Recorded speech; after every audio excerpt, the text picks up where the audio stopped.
was only true in fairy tales, and for someone else, but not for me.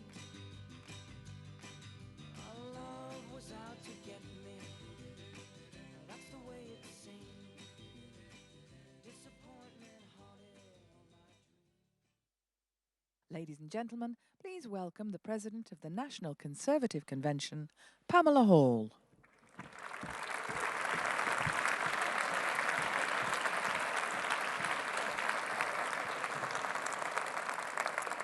Well, good afternoon, Manchester. I am incredibly excited and delighted to welcome you all to my home, the North West, for this year's conference.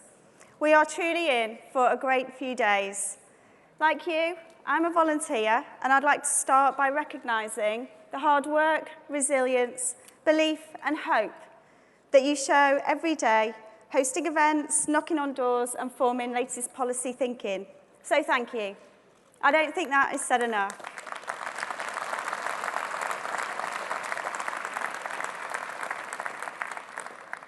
Thank you for sticking with us in the tough times we've had this year. And don't get me wrong, there is still lots to do. But what a year it has been. And I would like to thank our former Prime Minister, Theresa May, for her dedication to our party, and welcome Boris Johnson to his first conference as our party leader and Prime Minister, who in just 9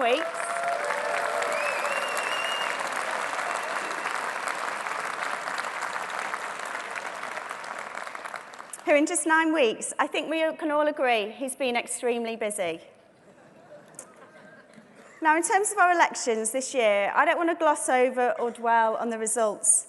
But in terms of the local elections, with their obvious disappointments, I'd like to thank everyone who worked so hard in fighting over 8,000 council seats. And I'd like to mention some North West highlights. Now, to be a Conservative in the North and in the North West, by God, we have to believe in a cause. So I'd now like to mention Councillor David Greenhalgh and all his colleagues. Yeah, they're over there. There's the Bolton crowd. David and all his colleagues on Bolton Council who took control this year for the first time in almost 40 years, and they're making a massive difference there already. Woo!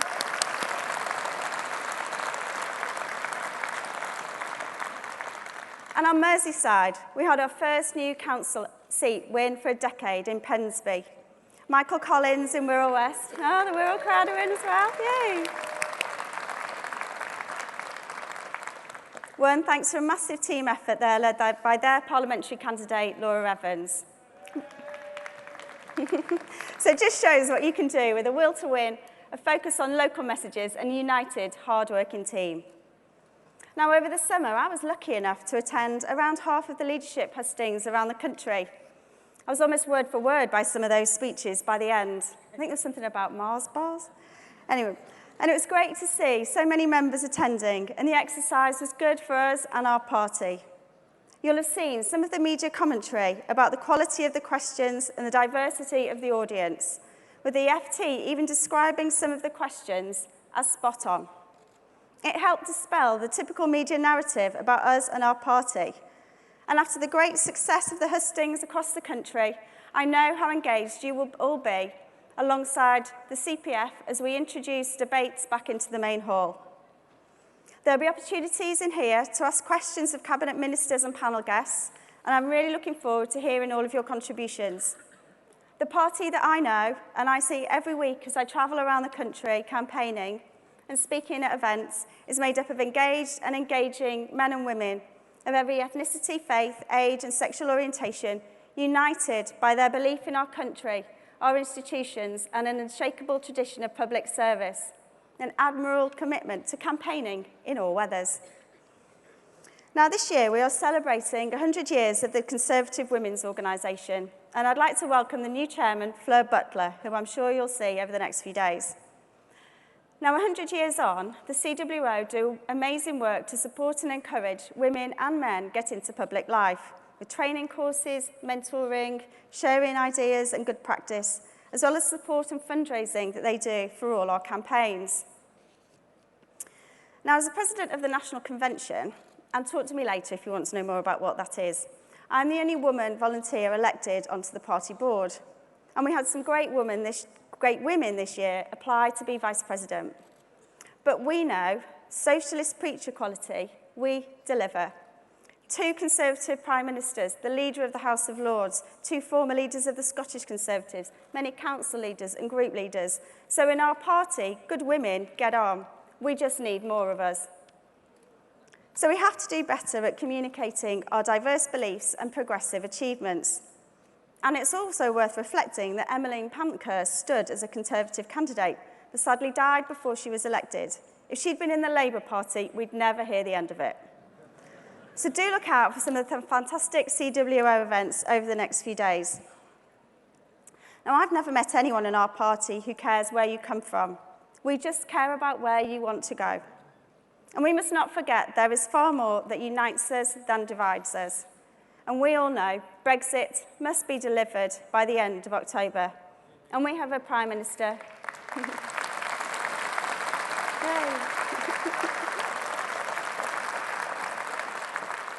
See lots of Brexit done signs flying in the corners.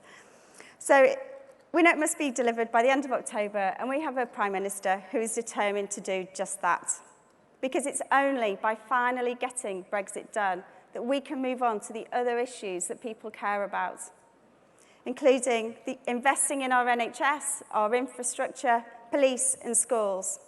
So at this year's conference, you'll be hearing about the government's plan to get Brexit done and get Britain back on the road to a brighter future. We have an exciting few days ahead. Now, the first election I had a vote in was 1992, so I'm showing my age here. But I campaigned in my home seat, City of Chester, for Giles Brandreth. But that's when I caught the bug and I attended my first conference in Blackpool that year. And that's why I'm delighted this year to be chairing conference in the North West, showing what the North West and our party have to offer. So over the next few days, we'll be highlighting fantastic local businesses, people, charities and organisations which do amazing things in our communities. And I'd like to extend a particular welcome to all those attending conference for the first time this year. Have a really great time. Now, there's some special sessions in the main hall in the exhibition centre, which will focus on things like the Northern Powerhouse. And I assure you, it's not just a train line. But there's some incredible organisations changing our communities that will be in here. Outside in the exhibition, there's an environment zone, where as well as fun and games, there are examples of how each of us can make a difference to sustain change. And of course, we will be setting our vision for a successful and vibrant post-Brexit Britain. The main hall will be a buzz where you'll have a chance to contribute and help shape our party's future, so do please come along in here. Alongside the hundreds of fringe events, which we all love, there are many training sessions, and you'll hear about the latest campaigning ideas and share successes with colleagues around the country. So I would like to finish by thanking the Manchester City Council and the Midland Hotel for providing such fantastic venues and support for us. The conference would also not be possible without the help and support of G4S and the Greater Manchester Police. Thank you.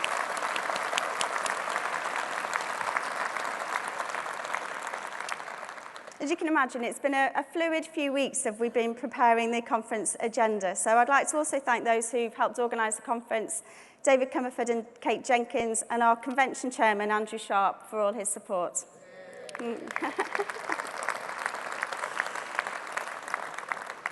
My final thanks are to you, our members, who make sure our party is ready for the future and the rest of the change this year will bring.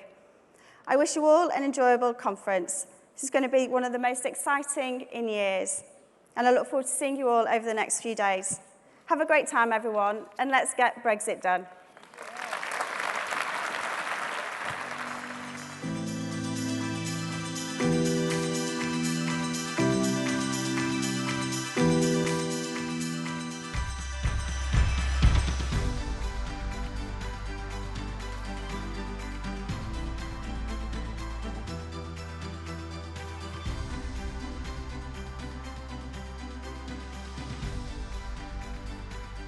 This is the oldest and most successful political movement in the history of mankind.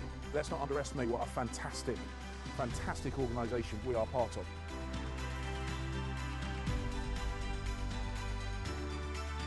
This government will take this country out of the European Union on October the 31st. I know he's worried about free trade deals with America, but there's only one chlorinated chicken that I can see in this house, and he's on that bench.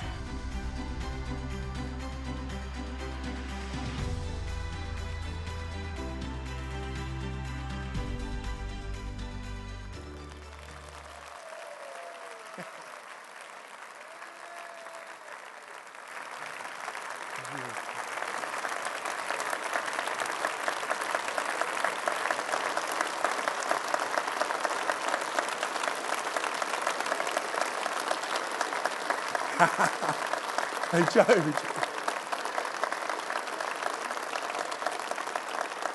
Oh, thank you. Thank you, thank you. Good afternoon. Thank you, Pamela. It is an absolute privilege to welcome you to the 136th Conservative Party Conference and to welcome you as party chairman. When I gave my first political speech at the 2002 party conference, I never imagined that one day I would be here in this position. Now, I've got a bit more used to public speaking since then, a little too used to public speaking, some people might say. But there's no getting used to this. So thank you so very much for being here, and thank you so very much for so much more besides.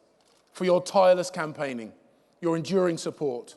Thank you to our candidates, councillors, assembly members, MPs, MSPs, mayors and PCCs. To our young Conservatives, to our old Conservatives, to my Deputy Chairman Paul and my fantastic team of Vice Chairmen, and to Andrew Sharp, Chairman of the National Convention, and to my Co-Chairman, Ben Elliott, who is making sure that CCHQ is a fighting fit, election-winning machine.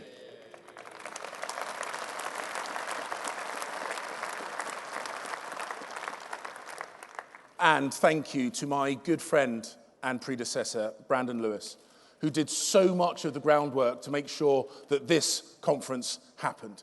But most of all, I want to thank you, our members. This is your party, this is your conference.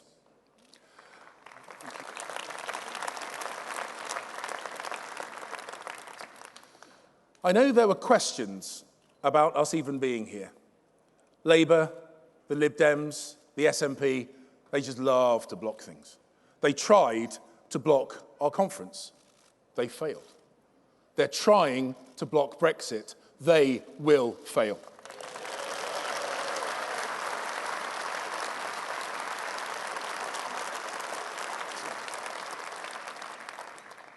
This year's conference, we're going to do things a little bit different. You'll have more chances to ask questions, put forward ideas, quiz those of us in elected positions using the app, which I hope you have all downloaded. Yeah? Well, if you haven't, make sure you do. Because this is your conference, and we are going to put you centre stage. And there are more of you here today than at any point in the last 20 years.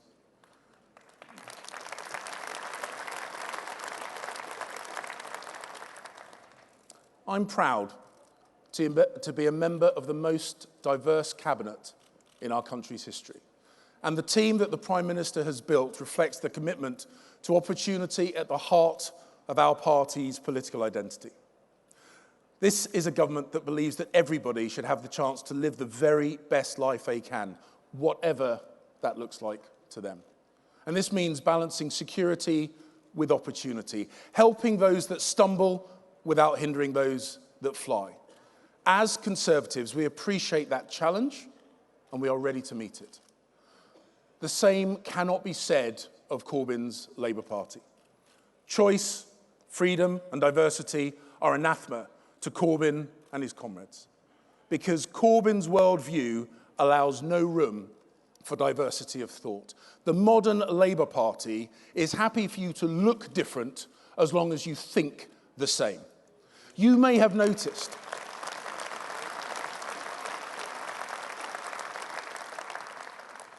You may have noticed that I am not exactly shy when it comes to having a go at the Labour Party. But there's a good reason for this. It wasn't the Labour Party that unlocked my potential. It was my family, my school, the businesses I worked for, the British Army, and this party, the Conservative Party.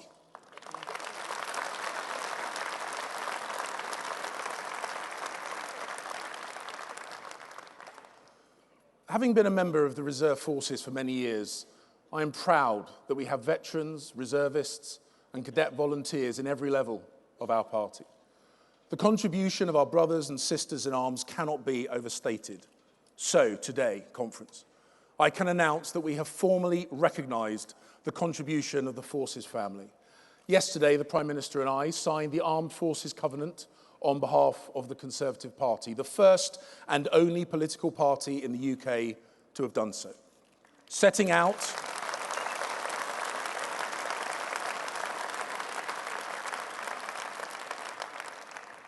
We are setting out our enduring respect for veterans, reservists, and forces families. We say to the armed forces, the Conservative Party is on your side.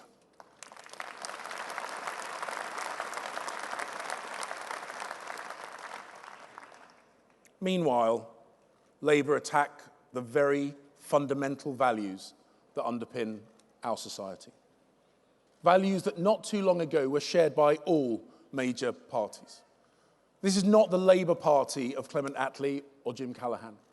Neil Kinnock, who led the Labour Party's fight against left-wing extremism in the 1980s, described Corbyn's election as the greatest crisis that the Labour Party has ever faced.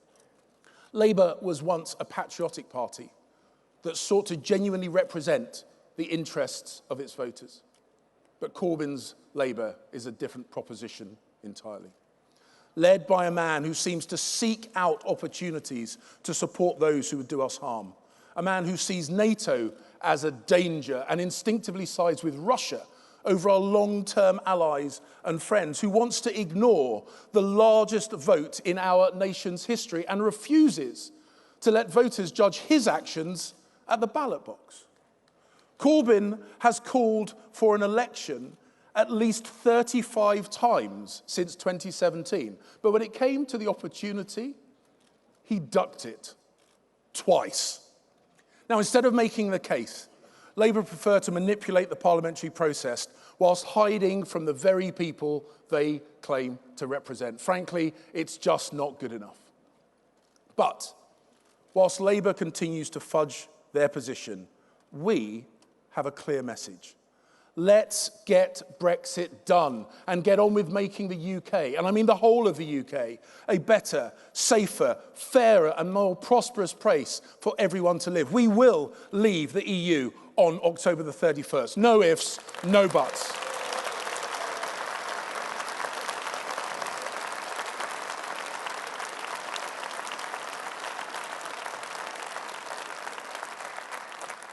After 3 long years, we recognise the damage that more pointless delay would cause, and we appreciate the need to act on the decision of the British people. When we said your decision would be final, we meant it. The opposition parties clearly did not. And this is not just about honouring the decision of 17.4 million people who voted leave. It's about respecting democracy. Because while Nicola Sturgeon and Joe Swinson might think otherwise, you can't just ignore referendum results you don't like.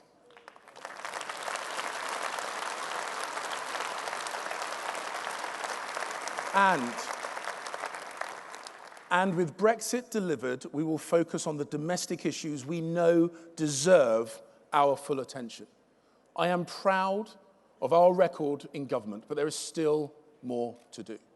As the Chancellor said a few weeks ago, after a decade of recovery, we will deliver a decade of renewal. And that recovery has not been easy. Our progress is a testament to the hard work of the British people. When we took office in 2010, the country was nearly bankrupt. As the outgoing Chief Secretary to the Treasury so helpfully summarised at the time, there's no money left. such casual disdain for our public finances. That's the Labour way. Thankfully, now, our national debt is falling sustainably for the first time in a generation. Wages are rising faster than prices, and the deficit is down to 1.1% of GDP. And the fundamental strength of our economy will allow us to deliver on people's priorities. Because you know, as well as me, that when you speak to people on the doorstep, it's not Brexit that they want to talk about. It's schools, it's policing, it's our NHS.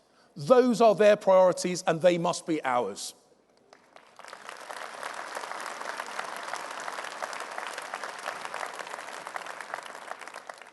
Since becoming party chairman just 2 months ago, I've been to every region of England and every nation in the United Kingdom. And whether north, south, east, west, Scotland, England, Wales, or Northern Ireland, the instruction I am given is always the same. Get Brexit done. Seize the opportunity that it offers us. Get on with delivering for families and communities like ours. Conservatives in government have been doing just that for centuries. It was a Conservative Home Secretary who established the Metropolitan Police, protecting the poor and powerless from criminals. A Conservative Education Minister who brought in free secondary education for every child, irrespective of wealth. And it was a Conservative Health Minister who set the foundations for our National Health Service. But we don't rest on our historic record, we build upon it. Delivering 20,000 more police officers, boosting school funding by £14 billion and ensuring the record investment in the NHS reaches the front line. Finally, conference. The election that Corbyn has tried to avoid will come. And when it does, we will be ready and we will win.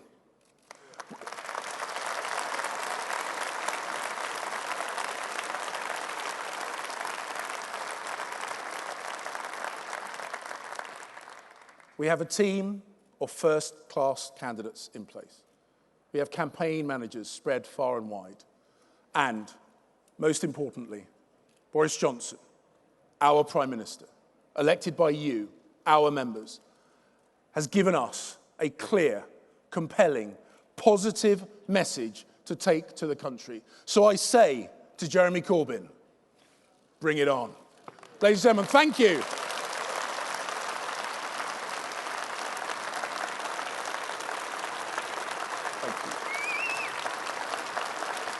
Thank you.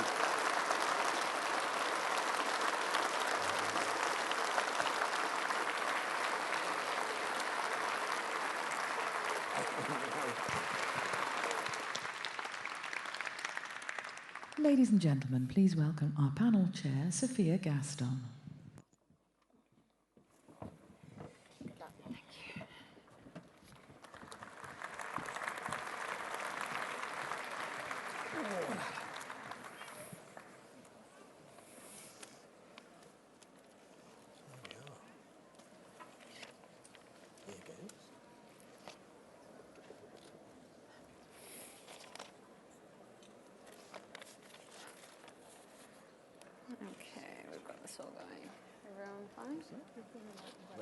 Ready to go?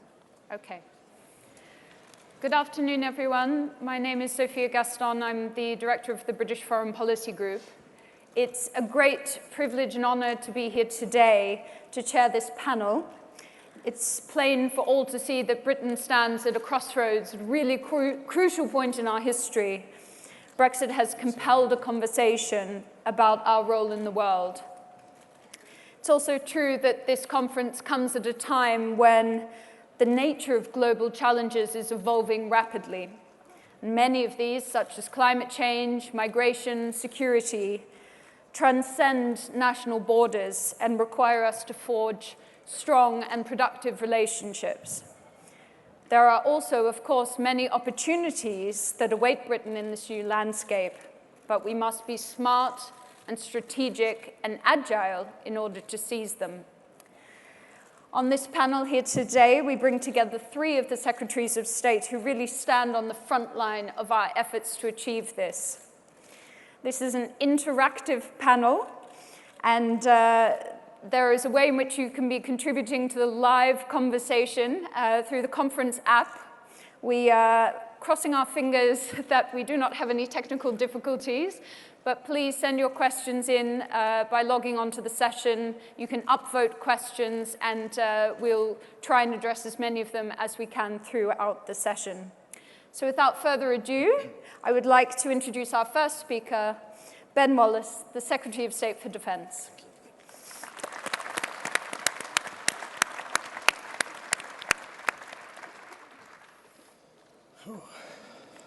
Good afternoon, conference, and can I just say, as a Lancashire MP, it's really nice to be here in Manchester, at the heart of the Northwest. I don't apologise for the rain. It's managed to defeat the protesters, I noticed. I think some of them don't really like a shower from time to time, so I suspect that's what's driven them away. The amazing thing about this region is its contribution to wealth, science and innovation to the rest of the nation, and its reputation is unrivaled. It's a region that builds our ships, our submarines and our aircraft that we use to keep our nation safe. In fact, Northwest aerospace industries have a combined turnover of £7 billion and export all over the world. You know, it wasn't for nothing that Mr. Rolls met Mr. Royce in the Midland Hotel 115 years ago, and the rest, you could say, is history. The pursuit of excellence is what our defence companies do, which is why we rely on them to supply our armed forces. Excellent defence anchored in engineering excellence, a partnership that supports jobs and skills up and down the spine of the United Kingdom, spreading prosperity and creating wealth and paying taxes. I was delighted in July to have been appointed Secretary of State for Defence. It is a great privilege to be in charge of a department that has within it so many amazing men and women whose can-do attitude and dedication to duty ensures we can sleep soundly at night as a nation. As a former soldier, it felt like coming home. Now, I have to admit that when I served, I was not the highest of flyers. I was not always in the good books. Indeed, I was often in receipt of numerous extra guard duties for one transgression or another. But I wouldn't have missed my years in uniform for the world. The camaraderie, the sense of purpose, and the experiences equipped me for life. And yes, we faced danger and saw things no one else should have to see, but we did it together. And we did it because deep down, we believed in the values of this great country. Those values haven't changed. Our belief in freedom, the rule of law, tolerance and democracy. Our armed forces are the vanguard of those values. They are the most important equipment of all, and it is our duty as politicians to honour them with honesty and clear leadership. For too many decades, politicians have had greater ambitions than they were prepared to fund. Funding pressures were dealt with not by doing less, but by hollowing out and leaving our forces overstretched or overspent, or both. In September, the Prime Minister and the Chancellor recognised the importance of defence by putting their money where their mouth was. The record £2.2 billion settlement now means we can properly deliver both the investment into our people and into our future capability. With the new funding, we will invest in better accommodation, better childcare for the workforce, and career pathways for our armed forces. And we can ensure that we don't overstretch and run down our equipment. And that is why, as the new shipbuilding czar, I was able to confirm the order of 5 new British-made Type 31 frigates earlier this month.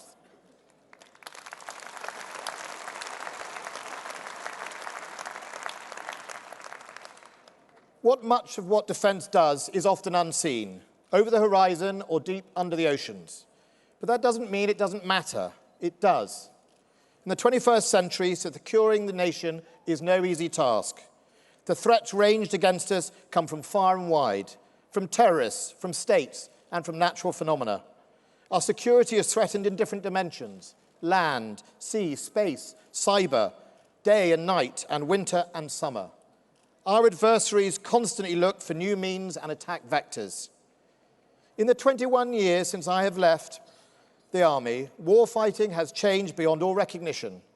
Drones, the internet, satellites, artificial intelligence all pose new challenges. Much of what we do overseas, such as fighting against ISIL, is designed to keep our streets safe here at home.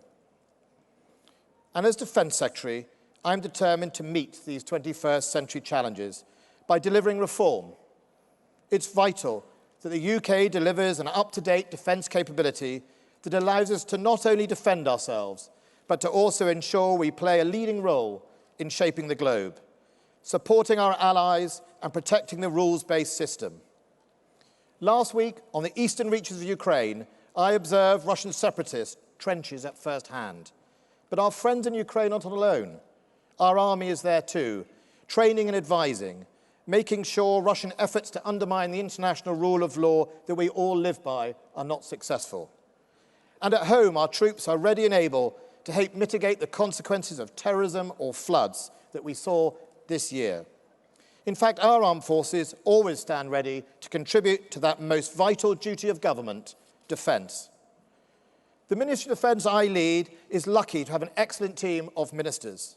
Mark Lancaster, Baroness Goldie, Anne-Marie Trevelyan, Johnny Mercer and Leo Doherty. That means there are 4 ministers who have served in the armed forces working in the department. Unprecedented, I am sure. But let's contrast our team with Labour's. A leader and shadow chancellor who spent more time honouring dead terrorists than they have British veterans. A leader who, when me and my soldiers were fighting the IRA, he was sipping tea with them. And a Labour Party who would shut down our defence industries out of a misguided ideological crusade, as ever, playing politics with people's livelihoods.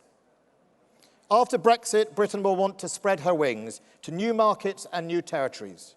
We will want to strengthen our international links. For example, the Five Eyes nations, the US, Australia, Canada, New Zealand and ourselves, already trust and share the same values. In defence, we must embrace them even more, helping each other from the Arctic to the Pacific. But most of all, defence must be global Britain's tip of the spear, the spine of our great nation. It must be modern and potent, ready and able. And as Defence Secretary, I'm determined to deliver just that. Thank you very much.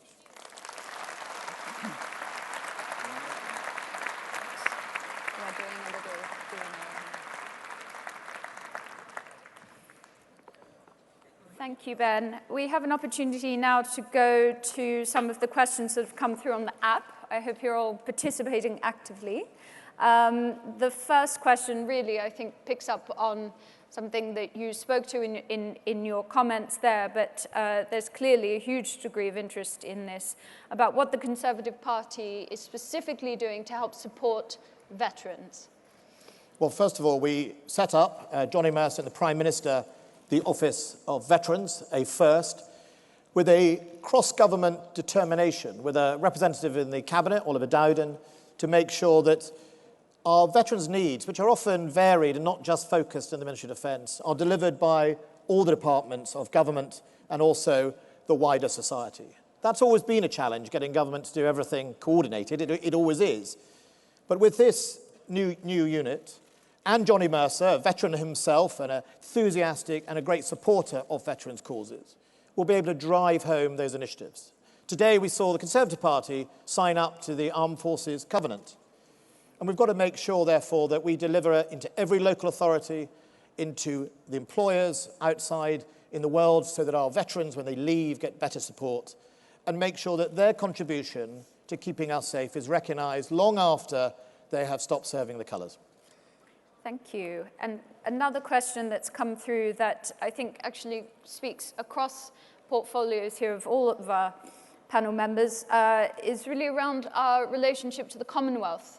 So how can we use Brexit as an opportunity to reinvigorate and re-energise that relationship? Liz, maybe you want to start. Well, I've just done visits to Australia and New Zealand, and what really struck me is how many times people use the word family to describe their relationship with the UK.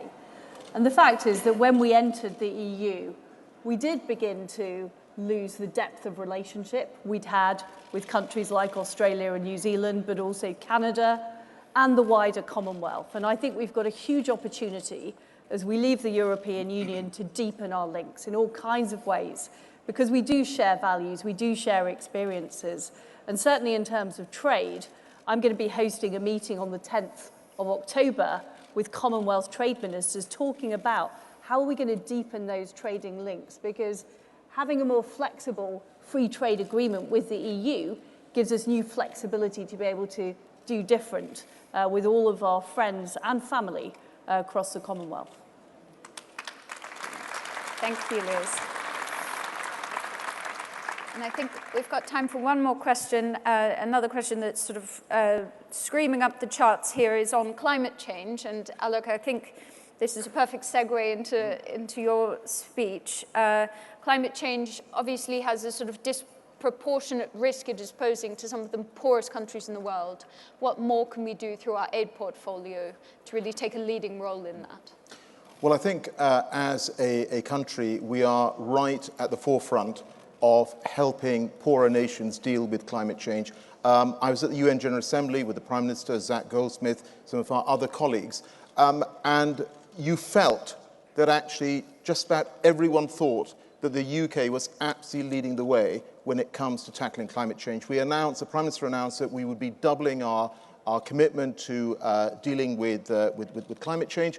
And I think it's so important to realize that at the end of the day, if we do not get to grips with climate change and we don't have what I would call climate resilient infrastructure in place, we are going to face a big problem. And so when we help other countries to deal with this issue, we are also ultimately helping ourselves.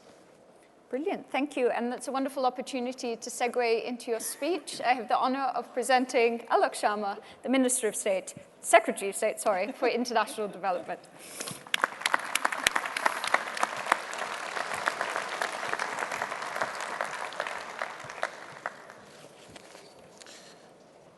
For a minute there, I thought I'd been demoted. Conference. 5 weeks ago, I stood at one of the busiest crossings along the border of Uganda and the Democratic Republic of Congo. And I saw the vital support that UK aid is providing to prevent Ebola crossing borders. I spoke to health visitors, community leaders, women and children in a local school, and their verdict was unanimous. Britain's international leadership in combating the spread of this deadly disease has been critical in saving lives. Now, of course, some may ask, why does this matter for Britain? And to them, I would say, because it is the right thing to do. Since August 2018, over 2,000 people have died in East Africa because of Ebola. The last reported case, a 9-year-old Congolese girl. And what I would say is that if we can prevent deaths from diseases where there are cures and vaccines, we must act.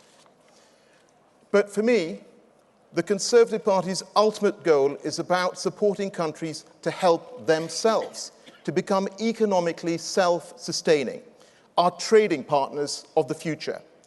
I want developing countries to trade their way out of needing aid.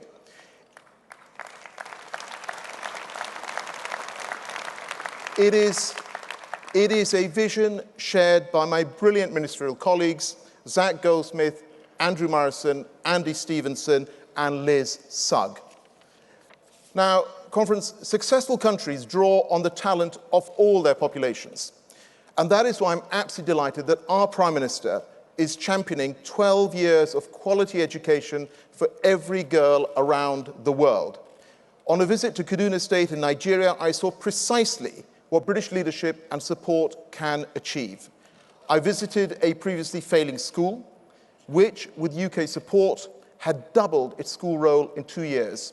Over half the pupils enrolled are girls, and they're achieving great results. And the students spoke of their ambitions to be business leaders, journalists, doctors. Conference, we should be very proud that it is a Conservative Prime Minister and a Conservative government helping to empower girls and women around the world.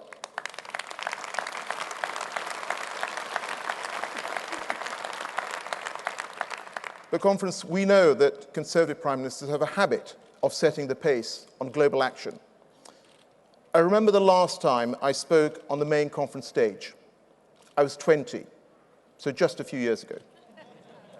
But we were in Blackpool, some of you will remember this, we were in Blackpool and Margaret Thatcher was our Prime Minister.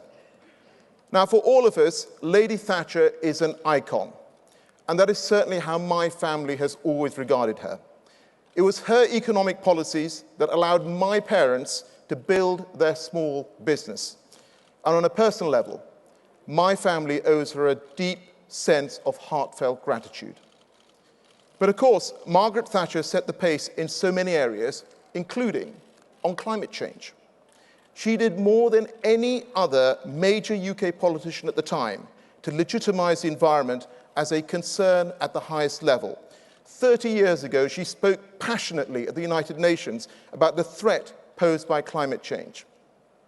And this week at the United Nations, our Prime Minister announced that we will double our support to help developing countries turn the tide against climate change and species loss. Conference, it is us Conservatives tackling climate change and protecting the world's biodiversity.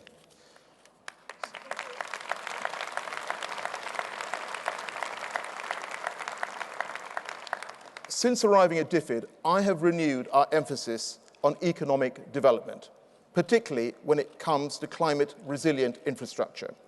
I've set up an infrastructure commission to help us mobilize private sector investment to create jobs which will lift millions out of poverty in Africa. We must support partner countries to raise more resources through private sector investment and their own tax revenues. So, within 10 years, we want to support partner countries to raise 10 times more resource through private sector investment and their own tax revenues than they receive in UK aid. That is how we build sustainable economies. And that is where we differ so much from Jeremy Corbyn's Labour Party. Labour believe in handouts at home and abroad. We believe in a helping hand. Labour see business as the enemy. We see the private sector as an enabler. And leaving the European Union will present new opportunities. We will be able to spend our aid budget more efficiently, deciding for ourselves what to spend it on. And that's why we need to get Brexit done.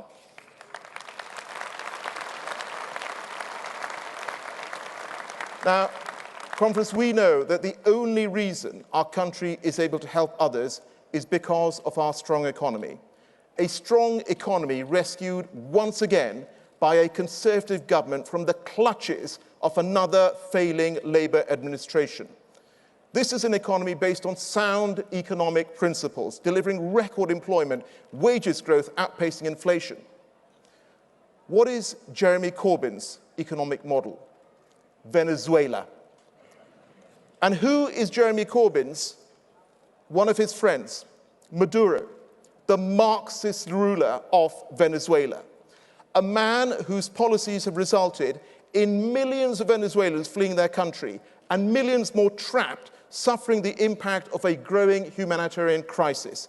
Their economy collapsed, their public services collapsed, the very being of the country on life support. We should be very proud that Britain has stepped forward to provide life-saving humanitarian support to millions of Venezuelans. Just last week, I announced an aid package that will deliver life-saving medicine and clean water to those suffering from the dire crisis in that country. Conference, Venezuela should serve as a grim reminder to all of us why we cannot allow Corbyn and his Marxist henchman McDonnell loose on the British economy.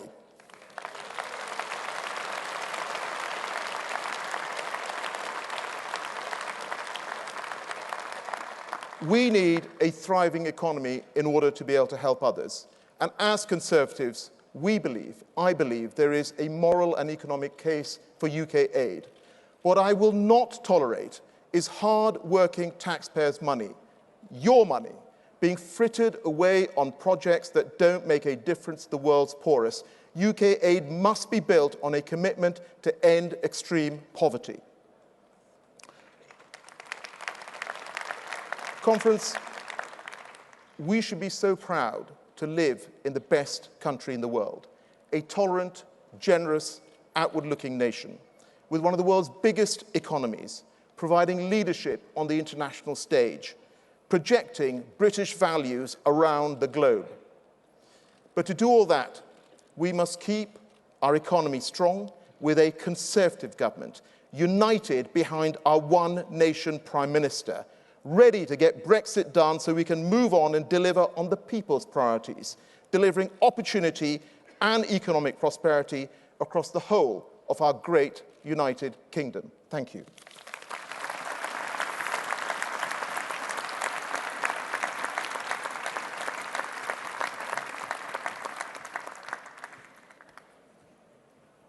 Thank you, Alok. You mentioned in your remarks about Africa in particular, and this actually chimes with the question that I'd like to put to the whole panel, which is really around how we can leverage Brexit to actually strengthen and improve our relationship with the whole of Africa. Liz, would you like to start? Or? Well, I think we've got a huge opportunity, as Alok talks about, to trade more with many developing and developed countries in Africa and beyond. And as I've said, we're hosting a meeting of the Commonwealth Trade Ministers. I think that will be a big opportunity to move that forward.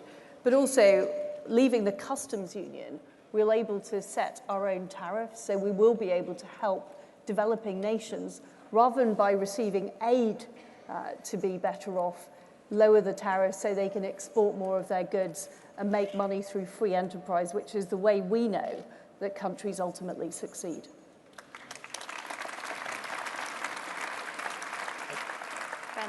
I think post-Brexit will remind us so much the importance of security in enabling a trade. You know, there is growing extremism in large parts of Africa, and that can be fixed in two ways. One is dealing with poverty and the root causes of extremism, but also what we're doing in the United Kingdom Armed Forces, which is helping countries provide the stability and security that is so important to allowing trade to take place. So we are in Kenya. We're helping the French and the UN in Mali make sure we deal with those issues. That's really important because Africa is not immune to what we've seen in the Middle East with ISIL. In fact, they are spreading across into Africa. And so when people say, you know, there's always the question about, you know, what's defense for? We don't see where our money goes. Well, where it is, just like we did in the 19th century about keeping our trade routes open, we are out there in those future markets, making sure that when UK citizens go out there to do business, that there's less corruption, there's more security, and everyone can be safe in that environment. And that's a hand-in-hand partnership for all three of us on this panel to make sure we deliver post-Brexit. Alec. So, I think one of the things that perhaps a lot of people don't realize is that in the Department of International Development, we also work with Liz's department on developing trade policy with developing countries. I think that's part of the work that we do. And I have to say to you, one of the things that struck me when I have made visits overseas is not only the high regard in which our country is held, but also because when we provide support to people, and you hear this from prime ministers and presidents when you go around, when we provide support, they see that as providing support so that they can help themselves. We don't just arrive and leave. We are there, we spend time, we help them develop their economies. And as I said, at the end of the day, I'm very proud to say that the work that we are doing is also helping to develop our trading partners of the future. And that's where you see the work that we do together. This is one joined-up government, not individual departments. Thank you, Alec. I think that actually speaks to some of the other questions that are coming through, which are sort of around cooperation and the overlap and the opportunities for collaboration between different departments. And I think actually it would be very interesting, Ben, to hear your thoughts on about the role that the military and our defence forces can play in humanitarian aid and what we're doing around the world. Well, the government has an excellent fund called the Conflict, Stability and Security Fund, the CSSF Fund. And while it is sort of born out of the defence aid budget, aid budget, it is shared and shaped across government. So the United Kingdom's forces in Mali, which is about protecting both Mali and West Africa from radicalisation and Boko Haram and some other ISIL terrorist groups, it's also about making sure we deal with the causes of migration. People come through Mali, into Algeria, into Libya, across the coast, across the Mediterranean, into Europe. It's also about dealing with reinforcing a country to be stable and its neighbours, such as obviously Ghana and other countries like that. And that is funded by CSSF. It's not funded by the defence budget at one level. It's funded by the aid budget, because that is how we are going to make sure that problems, A, don't come home here, but also allows those countries to be a success so that we can trade. And we constantly have the discussions about CSSF, where we can spend it. In my last job as security minister, it would be around making sure that where British tourists go on holiday often, how do we help some of those emerging economies with their security so that when our families are abroad on holiday, they are safe and secure. And it's been a really, really good fund. It's been the best fund, in my view, and I would say that as Defence Secretary, in government at delivering some really good capabilities across the world. No, I was going to say, I absolutely agree with Ben. I was out in Nigeria recently, and I went to see some of our troops, British troops, helping to train Nigerian forces who are having to deal with Boko Haram in the north of that country. And this work is absolutely vital, because it's so important to remember that whilst this work is going on in these countries, this is ultimately also about keeping us safe and maintaining security in our country. And that's why I'm very happy when we work across government to try and deliver this sort of support in countries that need it. We're obviously living in a time when even intrastate conflicts are growing, and there's a lot of people on the move, there's a lot of people fleeing quite desperate situations. What role is Britain playing in managing the humanitarian side of this? What role are we playing in helping refugees? And what's a story that perhaps the British people might not be aware of, where we have a fingerprint outside of Britain? Yeah, perhaps I can take that. So, we lead the world when it comes to giving humanitarian support, and absolutely that is the right thing to do. So whether it is in Syria, in Idlib, or whether it is in Cox's Bazar in Bangladesh dealing with the Rohingya crisis, there is a lot that we provide. I just talked in my speech about Venezuela, and this is about providing basic support to millions of women, children, men, of course, and it's about getting the basic stuff to them, foodstuffs. It's about making sure they are immunized. And actually, if you look in a place like Syria, we're also providing support so that young people there can get education. Things shouldn't just stop because people are living in a crisis zone. They need to continue to get that support, and that's something I'm certainly very, very proud of. Brilliant. And we've had another question coming through around still in the space of developing countries. Liz, you might want to come in on this. It's around encouraging private investment in developing countries and thinking about the full scope of the globe in terms of helping British businesses to export. I think one of the massive opportunities of Brexit is for Britain to be once again at the table in the WTO, making the case for free trade, making the case for enterprise, and fighting some of the bad ideas that have done so much to ruin countries like Venezuela. So by being out there, by making the case that actually it's trade and enterprise that have lifted 1 billion people out of poverty, that is what we should be talking about, and that helps influence the international debate, because there's no doubt that there is a strong voice for protectionism, that we see many countries trying to hide behind trade barriers, trying to claim that by simply restricting jobs to their own country, they're helping the world. But we know that that is a plague on everyone's house, is that ultimately leads to less opportunity, less jobs, and fewer but lower standards of living in the long term. So Britain, as a country that has always been, or certainly since Peel, in favour of free trade, our voice is needed. And one of the things that really struck me when I travelled around the world is people were saying, we want to see you out there. We need to see Britain arguing, you're the 5th largest economy in the world, we want to hear your voice. And that has huge influence and resonance, and I think it's a really exciting opportunity for us as we leave the EU. If we're about to embark on a conversation about free trade and trade deals and so on, that we haven't really had a kind of public conversation about this for some time, there are a lot of social concerns as well that underpin people's anxieties around trade and which have been fueling this sort of protectionist, sort of the rise of protectionism, the backlash against globalization. What can you do to help make the case that free trade is not something that people should see as a threat?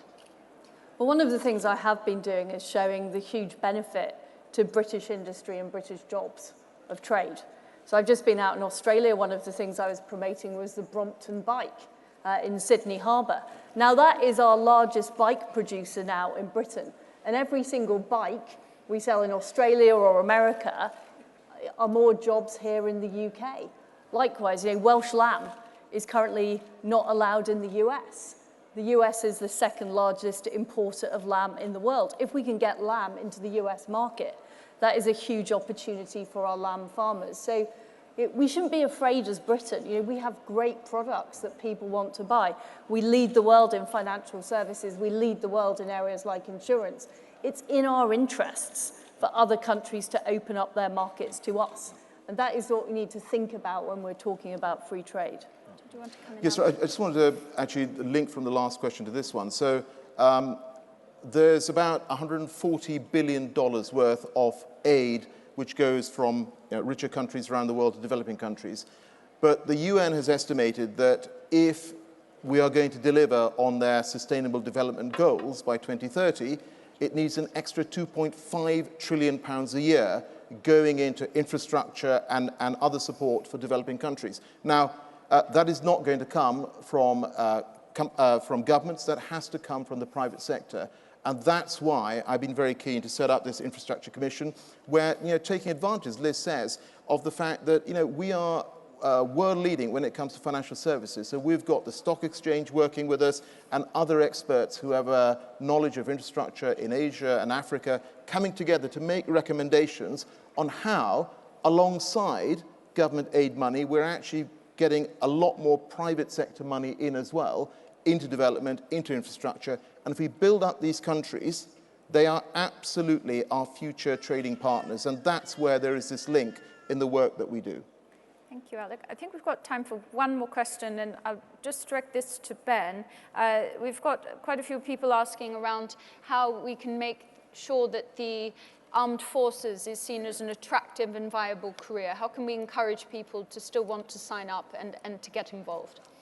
Well, I thought you were going to ask me the question on men wearing makeup that I noticed in the news today, that apparently the army is consulting on men being allowed to wear makeup. The answer is men will be allowed to wear makeup in the army as long as it's camouflage colour, really. That'll be about as far as they're allowed. Given the amount of time you spent in makeup, Ben, Look, I think on the armed forces, first of all, some things don't change. The sense of adventure, the sense of belonging to something, the sense of contributing to something greater than them, as an individual, I think is really attractive. But we also have to modernize how people work together. In my day when I was serving, very few partners and wives worked. The man, I think when I joined my regiment, there were probably 2 women in the whole regiment, and they both worked in the pay office. Now, if I go to a regiment, whether it's an infantry regiment or an artillery regiment, it doesn't really matter. It's a much more mixed workforce. And people's lifestyles are different as well. So we have to recognize that. And so the modernising people program that we have in the armed forces, which gives more flexibility about how people live their lives, how they live in accommodation together, how they can, targeting, understanding the different needs where both couples work. I mean, that's a big problem. In the old days, overseas postings, one part of the couple didn't work. So, it was less of a challenge than it is now, where people say, well, I don't want to go to an overseas posting. I currently have a job, and just because my husband's going, why should I? So we've reflected all of that in the new terms and conditions, effectively, of how people are living in their armed forces, giving them that flexibility, because we have to move with the 21st century. I was with the RAF recently, and they've recognized that many people are having more than one career in their life. They're having 1, 2, 3, or 4 careers even. So when people join the armed forces, it doesn't have to be 19 or 18 or 21. It has to be more flexible to allow people who've, let's say, been flying an aeroplane in a civilians. I met someone from a low-cost airline. I won't mention the name of it, Ryanair. But they'd been working. They'd been working with Ryanair, and they'd said, actually, you know, I don't want to do the run to Lanzarote every week. I want to go into a sense of adventure and join the RAF. And I think that's been a really good thing. So that flexibility is matched in the civilian world, and that's exactly what we have to copy. And it's getting results. We're starting to see recruitment pick up.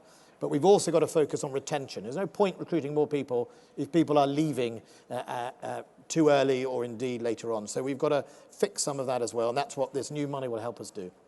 Thank you, Ben. Thank you to the panel as well for their candid responses. And it is my great pleasure now to introduce our third and final speaker, Liz Truss, the Secretary of State for International Trade.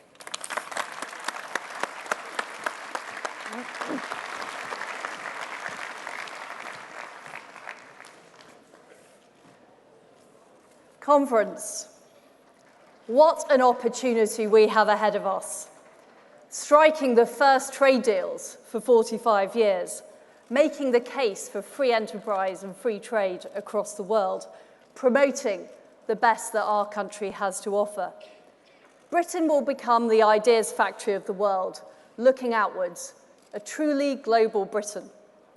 Of course, I started auditioning for this role some time ago. In 2014, I made a little speech about cheese exports and pork markets. Because I have always believed there are great opportunities for Britain around the world.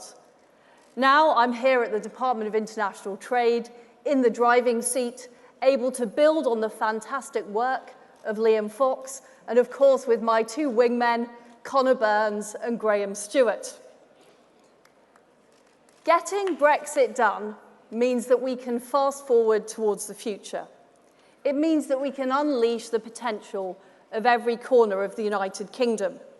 Our ports will be reimagined and reinvented. They will transport more goods and services than ever before. And we will bring free ports to high potential towns and cities across the UK. Our free ports will do for trade what financial services did for Canary Wharf. They will mean more opportunities, more freedom, and more enterprise. We'll see ports like Liverpool benefit, but not just them. There will be businesses like Boohoo.com, the fashion retailer here in Manchester, logistics and technology companies providing much better customs services. Because Brexit is a huge opportunity for us to set our own path and make our own decisions, becoming a more creative and more exciting economy.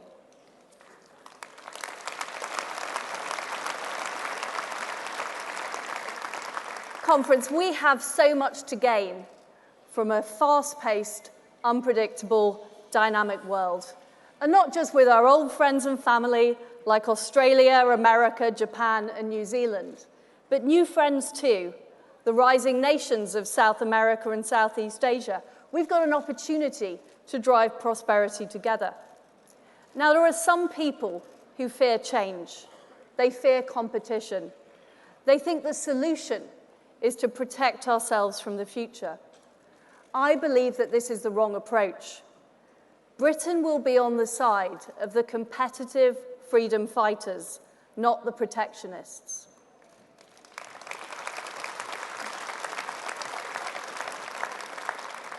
And that is why, in striking new free trade deals, I am prioritizing free market democracies, countries who share our values and can help set global standards. We're not talking here about EU-style regulatory harmonization, a one-size-fits-all approach, but mutual recognition of other countries with high standards.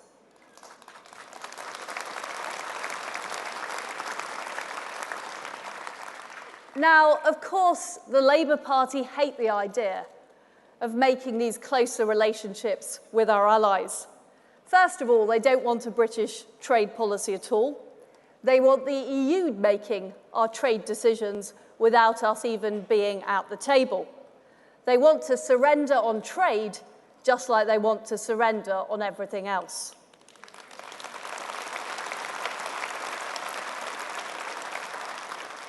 But when they had the opportunity, Jeremy Corbyn and John McDonnell refused to vote for EU trade deals with Japan and Canada. So exactly who would they like to trade with? Well, the answer is the only deal that the hard left have ever supported was a deal with Venezuela. Yes, when he was Mayor of London, Ken Livingstone signed a deal with Hugo Chavez, the man who brought down the economy of Venezuela, so powerfully described by Alok. But I think, conference, that Labour have misunderstood the British people. We want to ally with like-minded countries that believe in freedom, not collude with terrorists. We want deals with decent democracies, not dodgy despots. And we don't like being told what to do.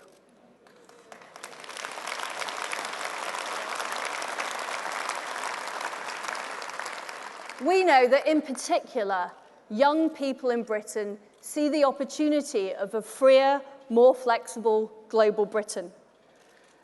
Younger people are more likely to believe in lower taxes than older generations. They're more likely to set up their own businesses than older generations. They've grown up with the easy sharing of information and experiences across the globe. They are global Britons.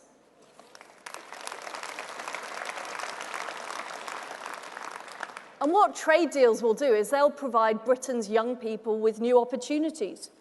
Young entrepreneurs who set up high-tech startups. We're in the top 3 for billion-dollar companies, billion-dollar tech companies, like Deliveroo and Revolut. London has just overtaken New York in terms of the number of deals in fintech. And in the future, we can rival Silicon Valley. Trade deals could mean that British cheese producers like Wensleydale and Davistow will see their tariffs reduced and eliminated. Currently, they have more than 10% tariffs going into the US markets. Welsh farmers could be selling their lamb into the United States, which they currently can't do at the moment.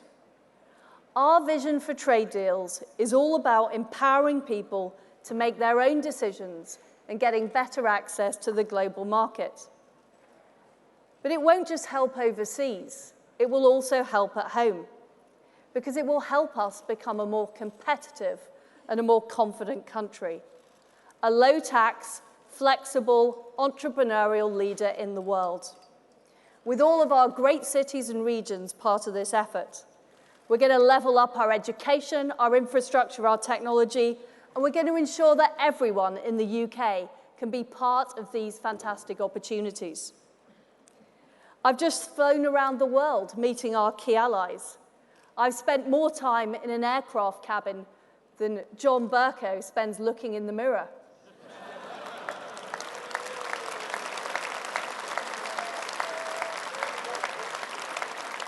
But ladies and gentlemen, the message wherever I go in the world is always the same.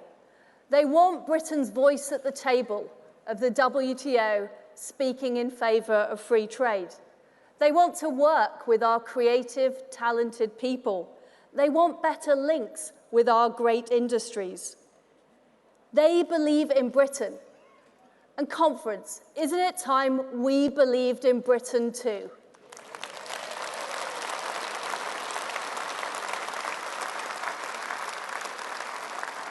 The fact is, there are too many people in this country who think that our best days are behind us, that somehow that we cannot make it as the 5th largest economy alone in the world. They are wrong, and the British people know they're wrong. They know this is the best country in the world, and they aren't afraid of the new opportunities that Brexit will bring. We can be the biggest economy in Europe. We can be the freest nation on earth. I've just been around the world talking about the opportunities here in Britain. That's my job as Trade Secretary, selling Britain. And believe me, people are buying.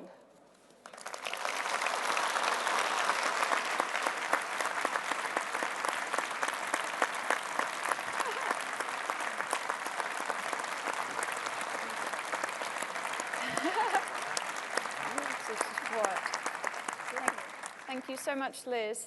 I think really we're unfortunately out of time. There's obviously much more we could get into here. It's clear from our conversation that there are some really significant challenges facing the world at the moment, but also a tremendous degree of opportunities for Britain to take a leading role. I think really all that's left is for me to ask you to thank our wonderful Secretaries of State in the usual way.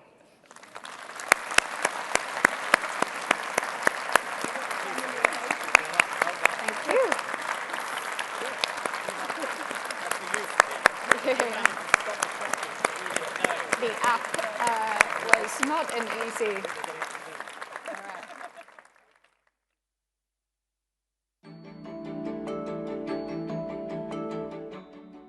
Everyone knows the values that flag represents. It stands for freedom and free speech and habeas corpus and the rule of law, and above all it stands for democracy. Britain is admired and even loved around the world for our inventiveness, for our humour, for our universities, our scientists, our armed forces, our diplomacy.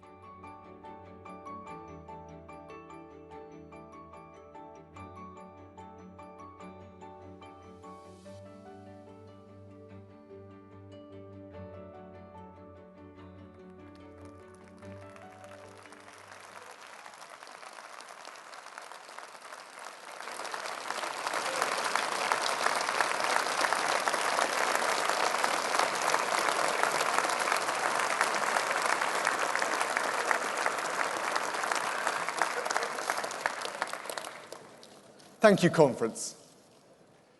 You know, for me, taking on this job as Foreign Secretary and our mission for a global Britain is the fulfillment of a long-standing dream. 15 years ago, I was a young Foreign Office lawyer. I was posted out to The Hague.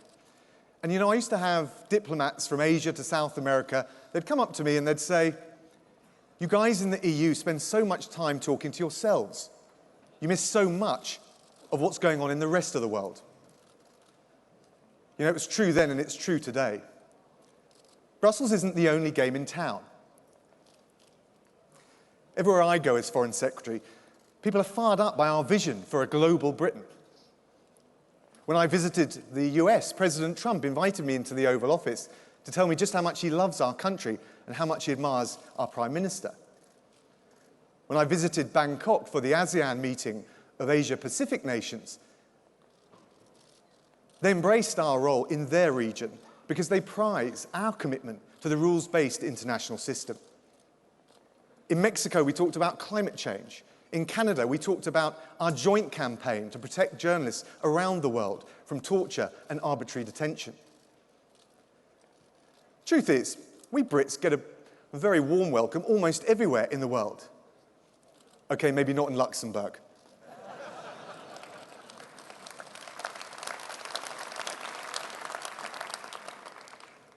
But you know what? I think the British people have had more than enough of EU leaders disrespecting British Prime Ministers.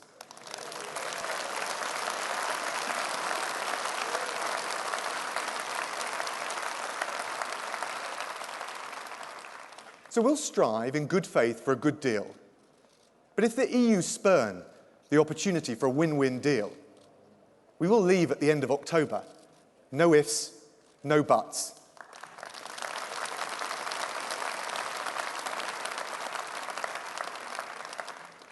Now, I hope we can stay good European neighbours and friends, but we'll be free to chart our own course as masters of our own destiny at home and abroad, with a much more liberal and energetic approach to free trade, as Liz Truss has just been talking about. But our vision of global Britain also reaches well beyond trade. And when I was posted to The Hague back in 2003, I headed up the Foreign Office's War Crimes team. And I could tell you experiences like that stay with you. I visited Sierra Leone and I met the victims of that terrible conflict. And I came across this one boy who told me how a rebel soldier had asked whether he wanted a long or a short sleeve before deciding where to wield his machete on his arm. That was a really heartbreaking story to listen to. But you know what? I'm proud that Britain helped Sierra Leone get back on its feet. I'm proud to have been part of the UK's international effort to bring the perpetrators of those crimes to justice. So as we look to our future, I think our foreign policy should be guided by a clear moral compass. We've got to offer the poorest countries the chance to trade with us, freed from the shackles of hypocritical EU protectionism. We've got to lead when it comes to tackling climate change. That's why we're hosting COP26, which is the global conference on climate change, over in Glasgow next year. And we've got to offer the downtrodden around the world the hope that comes with standing up for the basic freedoms that we cherish here in Manchester this week, in this very conference centre. You know, I think sometimes it feels like a hopeless task.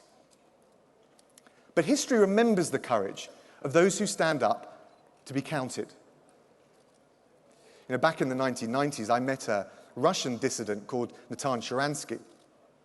He'd been locked in a Soviet gulag for 9 years because he was campaigning for the rights of oppressed Jews to leave Russia. Now, I still find it almost impossible to imagine. I mean, just think about it for a moment. 9 years in a Soviet jail. Think about those miserable conditions, being separated from your loved ones. I asked Sharansky what kept his hopes alive during all that long time, locked up alone. And he told me that the political prisoners had a secret way of communicating in the gulag. They tapped on the walls in code to spread the word. So when in 1983 Ronald Reagan stood up and called out the Soviet Union as an evil empire, those prisoners came alive with a hum of jailed dissidents tapping and whispering from cell to cell. And Reagan's courage and moral clarity gave hope to those who feared they'd been forgotten. And Sharansky was the first political prisoner released by Mikhail Gorbachev. Now, I know the world is a very different place today, but we must never forget the lessons of history. And we must keep the flame of freedom alive in the darkest corner of the bleakest jails. For those struggling for the basic liberties we take for granted, the rights you jealously guard here this week to debate, to have your say, to hold your politicians to account. So we won't look the other way when the people of Hong Kong are beaten on commuter trains for exercising their right to peaceful protest.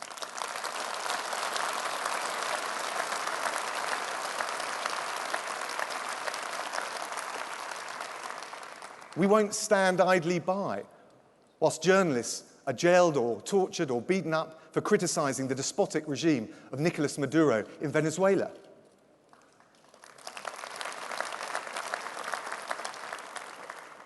And conference, we will never rest until all those bearing UK nationality, detained on a cruel whim in Iran, are free to rejoin their loved ones at home.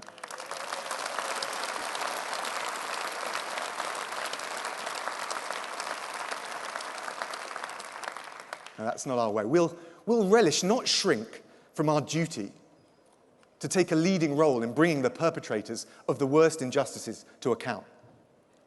Whether it's ensuring the release of the 2 Reuters journalists jailed in Myanmar just for reporting on the plight of the Rohingya refugees, or bringing war criminals to justice from the Democratic Republic of Congo. And when we leave the EU, we're going to be able to do even more. So, conference, I can tell you today that when we leave the EU, we're going to bring into force a UK Magnitsky law to put visa bans and asset freezes on those individuals deemed responsible for serious human rights abuses like torture.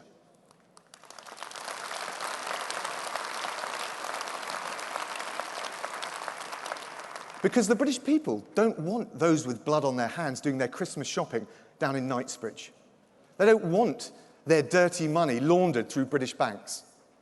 And because our vision of a truly global Britain means being a force for good in the world, a good global citizen. And you know, conference, when I think about some of the challenges we face in the world and how hard some of those people have it abroad, and I think of the fate of those living under oppression, it reminds me just how lucky we are, just how much we prize our hard-earned prosperity and our hard-won freedoms here in this country. And we must never take those for granted. And that's what's at stake if Labour takes office under Jeremy Corbyn. The Labour Party, once a mainstream party, now hails the failed socialist experiment in Venezuela, where the population starves and dissidents are shot in the street. A party that chooses to believe the Kremlin over its own intelligence agencies when Putin's assassins poison people on the streets of Salisbury. And a party led by a man in Jeremy Corbyn who attends a memorial at the graves of terrorists responsible for butchering Israeli Olympic athletes out of anti-Semitic hate. I say this, and I say it to all of you, you know I'm a passionate Brexiteer. There are some things even bigger than Brexit. And keeping that lot out of Downing Street is one of them.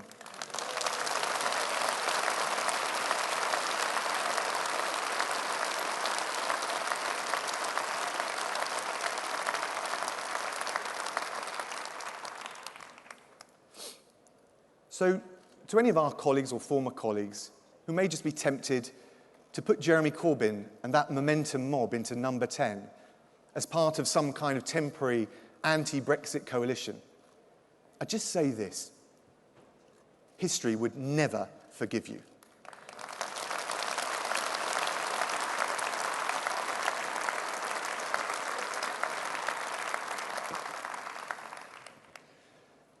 And as for the Liberal Democrats,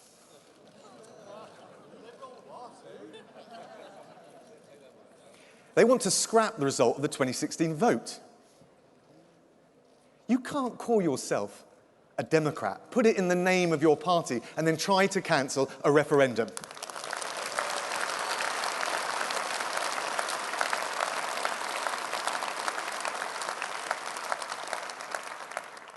No one ever accused the Lib Dems of consistency.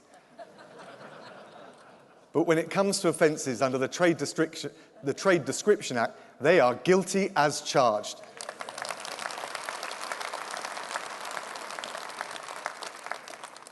This Prime Minister's got a better way to take us forward.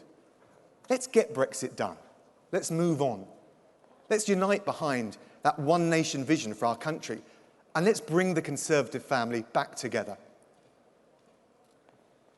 You know, we in the Conservatives, we keep our promises. So we're going to make a success of Brexit. We're going to free our country to reach its full potential. And with this Prime Minister's leadership, with his energy, we're going to seize the historic opportunity for Britain to reach out to the world on our own terms, with global horizons, limitless ambition, and a strong moral compass. My friends, it's time to put the past behind us. It's time to let go of the wrangling and the doubts. It's time for us to be the country we want to be. Great Britain, ambitious, confident, and free. Thank you all very much.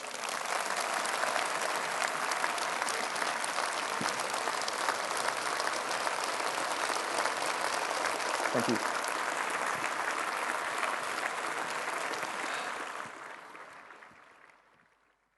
Ladies and gentlemen, please welcome your panel chair, Dia Chakravarti.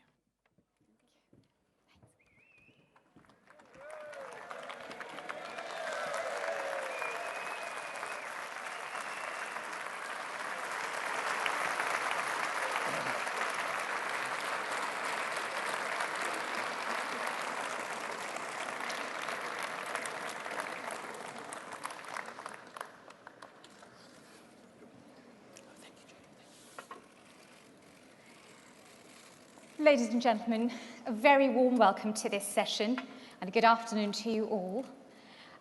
This session, as you know, is getting Brexit done and about what the government is doing to get Brexit done, delivering Brexit.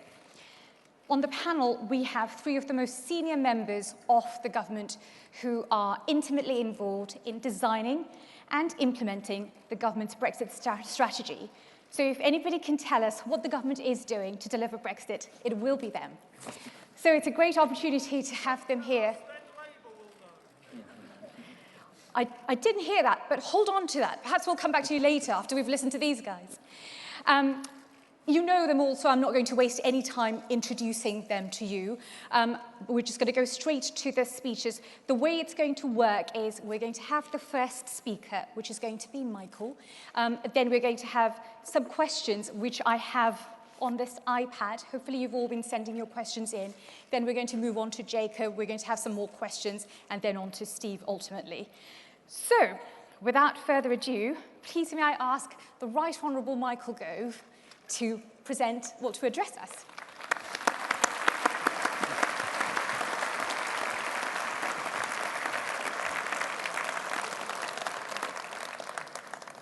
Thank you very much, dear. These are testing times for our party and for our country. A paralysed parliament, a polarised politics, and urgent reforms that this country needs put on pause. And all because the referendum vote has not been honoured and Brexit has not been delivered.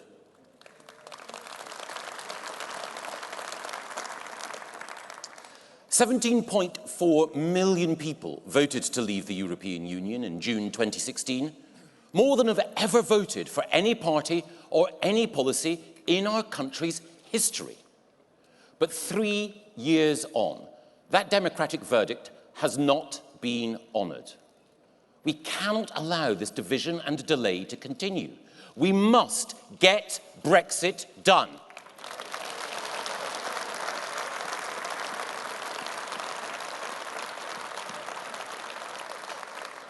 And the only party leader determined to secure a good deal for Britain and to get Brexit done is our Prime Minister, Boris Johnson.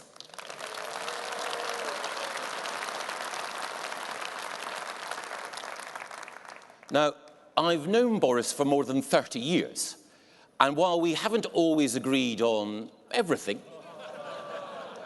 let me tell you this. Boris is brave, he is determined, he loves this country, and he delivers.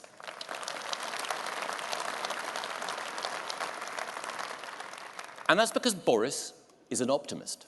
He believes in the power of the British people to change the world for the better. And that optimism has allowed him to overcome big challenges before. Throughout his career of public service, people have told him, it just can't be done. You can't possibly beat Ken Livingstone in London to become the mayor. You can't possibly get re-elected in a Labour city with a Conservative government in Westminster. You can't possibly get new bikes on our roads, new buses on our streets, keep fares down, keep the economy growing, cut crime, get investment for new schools, and deliver the world's best ever Olympics, and lift thousands out of poverty. But again and again, Boris has delivered.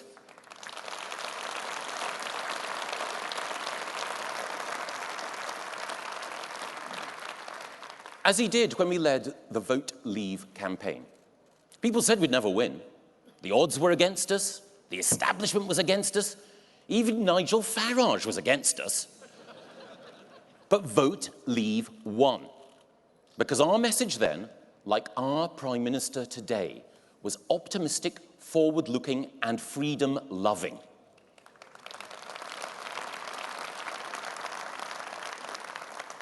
And that's why I trust Boris to do what we've waited too long to do. Get a great deal, get Brexit done, and allow us to get on with what really matters. Investing in our precious NHS, supporting teachers in our great state schools, and backing our brave police in the fight against crime.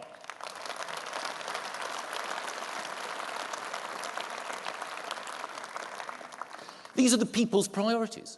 They are our priorities. And that is why now we are the real People's Party. And of course, while we're optimistic about our future, we're also realistic about some of the challenges immediately ahead. In getting Brexit done, we will have to show resolution. We have to negotiate hard to get the right Brexit deal. And if we don't get a deal by October the 31st, then we will have to leave without a deal.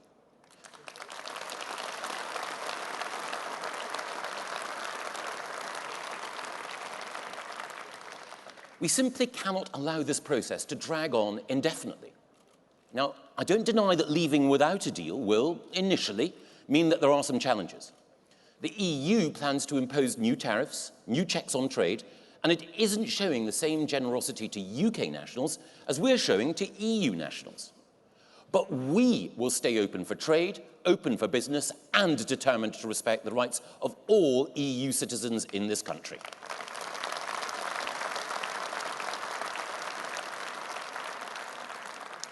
And we've taken huge steps to get ready. We're investing in new customs procedures to smooth trade, we're supporting business to adapt to new rules, and we're standing up for our citizens abroad. The level of our preparations has accelerated massively since Boris became Prime Minister. Now, of course, we can't anticipate every risk, we can't guarantee against some turbulence, and that's why I would much prefer us to secure a deal with the EU before October the 31st. After all, it's in their interests as well as ours. But if we can't, then leave we must.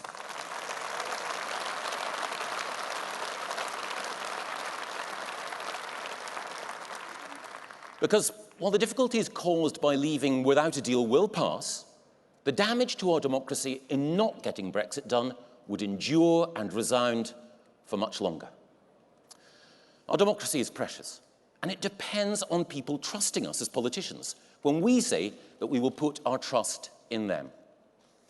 On the eve of the referendum result in 2016, it was the late Paddy Ashdown who actually got to the heart of it.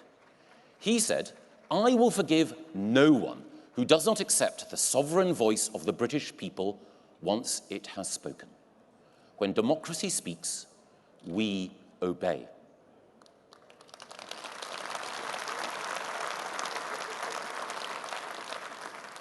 When democracy speaks, we, the politicians, obey. That's the position of a true liberal and a true Democrat. But it is not the position of the party that today calls itself the Liberal Democrats. They refuse to accept the sovereign voice of the British people. They have worked constantly to delay, dilute, and deny Brexit. And now they want to cancel Brexit altogether. Telling the public that they won't be listened to until they agree with Guy Verhofstadt isn't liberal or democratic. It's patronising, condescending, we know best, get back in line and know your place arrogance of the kind that makes Marie Antoinette seem like a model of grounded humility.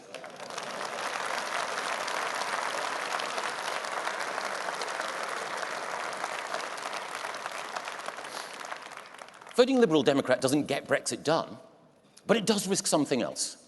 Prime Minister Jeremy Corbyn. Voting for any party other than the Conservatives risks letting Labour into power and Corbyn into Downing Street. And Labour in government wouldn't get Brexit done. They want to prolong our membership of the EU, negotiate for many months more with Brussels, then agree a deal, but only on the EU's terms, and then hold another referendum in which they would be prepared to say that we should stay in the EU forever. When we should be getting on with improving education, strengthening the NHS and fighting crime and creating jobs, Labour would be getting on with what it does best, showing weakness abroad, sowing division at home, and tearing itself and the country apart.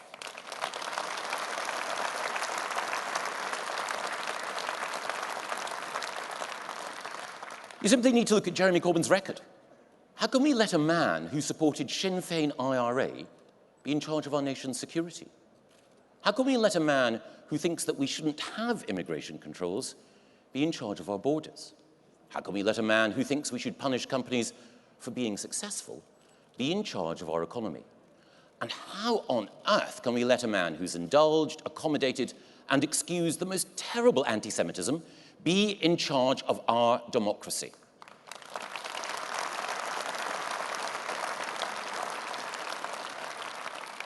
Soft on terrorism, supine on security, bankrupt economically, and a danger to minorities, Jeremy Corbyn is totally unfit to be Prime Minister of our country.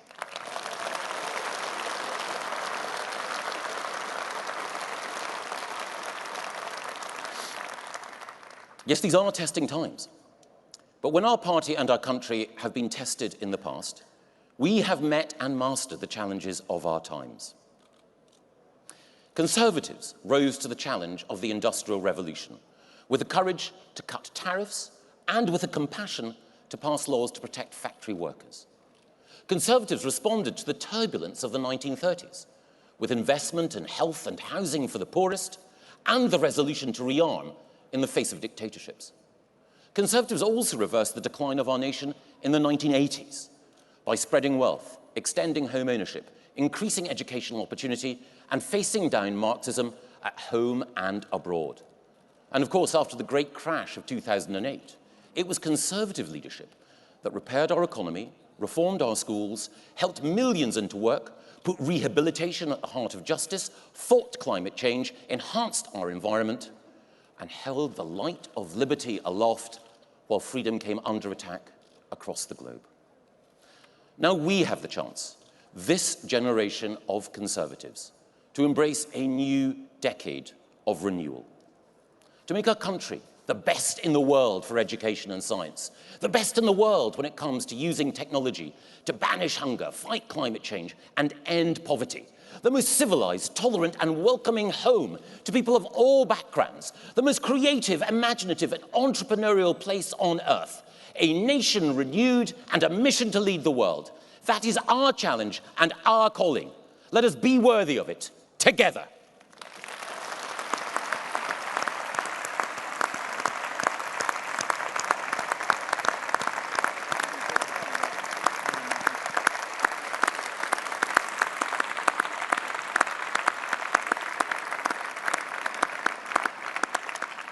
Thank you very much, Michael. Moving on to a couple of questions now. The first question, with the most number of upticks, if you like, is will we deliver Brexit by the 31st of October? But I have a feeling if I put that to the three of you, you're all going to give a monosyllabic answer. So let's try and move on from that one. The next one is, how will we stop the hopeless government of national disunity, as people seem to call it, from taking over number 10? To all three of you. Do you want to start, Sure. Steve? Well, you don't unite the country by denying democracy and ignoring the biggest vote in our history. It is not unity to have a government formed by just one side of the argument.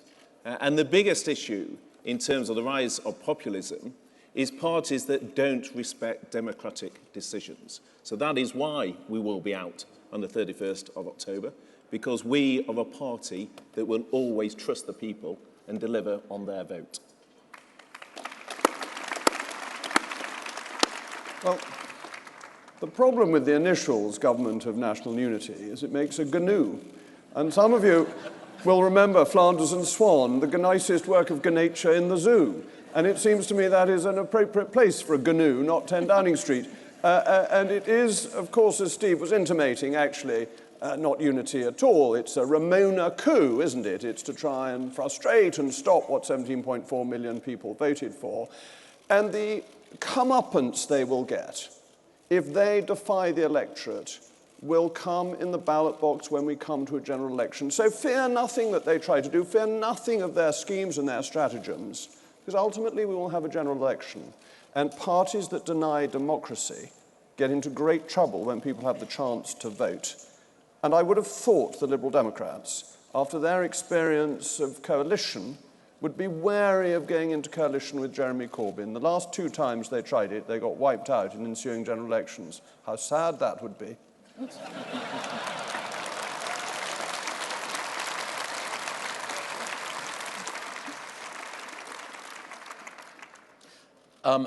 I'm in favour of a government of national unity. Do you know how we get it? We have a general election. We put to the people the essential question, who should govern our country? I'm confident what the response will be. Boris Johnson re-elected, a Conservative majority, our country unified, Brexit done, and are concentrating on what we need to do as a government, which is making sure that this country can be the best in the world.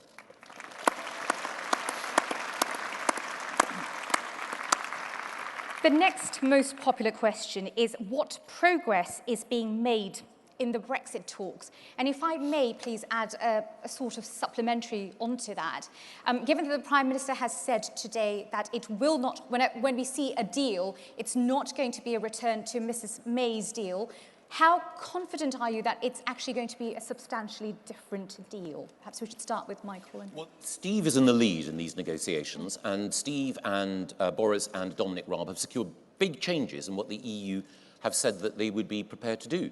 Before Boris became Prime Minister, before Steve started these negotiations intensively in the last couple of months, the EU said the withdrawal agreement was sacrosanct, it couldn't be changed. Now they're saying it can be changed. And they also said that the backstop was inviolable. That was the only way to make sure that we had an answer for the challenges on the island of Ireland. But now they're saying, actually, the backstop can be replaced. They're not emotionally attached to it. So those are significant gains, and they're down to the fact that Boris has given us clear leadership on this issue, and that Steve, Dominic, and their respective teams have been engaging with EU leaders to make them appreciate how important it is to get a deal that will pass the House of Commons. Jacob? I'm going to defer to Michael and Steve because it's their area of expertise. I have the comparatively easy task, along with the Chief Whip, of trying to get what they agree through the House of Commons. And there's a question, there's a question with your name written on. You just wait, Jacob. But Steve, yes, it is, of course, your department. Well, what links those two answers is the deal has to be one that will pass Parliament, and we know that Parliament has rejected the backstop, and that is why the backstop has to go. Because it is at odds with our tradition as a Conservative and Unionist party. It is at odds with the Belfast Good Friday Agreement, which is built on the consent of both communities. And because it would involve laws applying in Northern Ireland over which people will not have a say. And now when I travel across European capitals, the very clear message that comes from those capitals is they want a deal. Both sides recognise a deal is the best outcome. But we've been very clear, and the Prime Minister has been very clear throughout the summer, well, come what may, we are leaving, because that is what democracy in this country requires.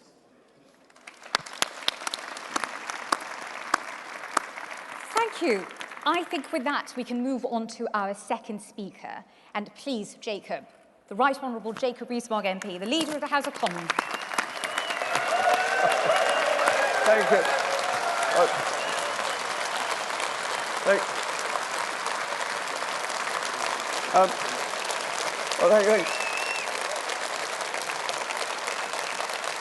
Ladies and gentlemen, thank you so much. There seems to be some enthusiasm in this hall for getting Brexit done. And I didn't realise there were so many members of the North East Somerset Conservative Association here, with whom I always had a little deal at fringe events, which was that if I needed a little bit of extra applause, I'll tug on my earlobe. So you're now let into the secret. But it's an extraordinary honour for me to be here speaking at this conference. Because like so many of you, I belonged to this party since I was a mere youth. And I'm sorry to confess I was once a mere youth. I've sat like you in the seats in the days when conferences were held at the seaside. And I cannot tell you how pleased I am that you, the members, are once again the focus of these sessions. It was here, thank you, somebody agrees with me. Thank you. It was here in Manchester that Disraeli captured the essence of Conservative principles in his 1872 speech at the Free Trade Hall, which lasted, out of interest, for over 4 hours. Don't worry. When he set out our priorities for the Constitution and for the condition of the people, especially their health, he also noted that the audience he was addressing was of the highest intelligence, but not one that could compete with the brilliance, the luminosity of the audience in front of me today. We are better than Disraeli's audience. And he knew that the Conservative Party is a grassroots party. You, ladies and gentlemen, are the source of all our energy and intellectual nutrition. And it is right that you, the members, are back at the heart of our conference. And we owe you a debt of gratitude, an enormous debt, for your robustness and resolve now that the constitutional storm clouds muster over this nation.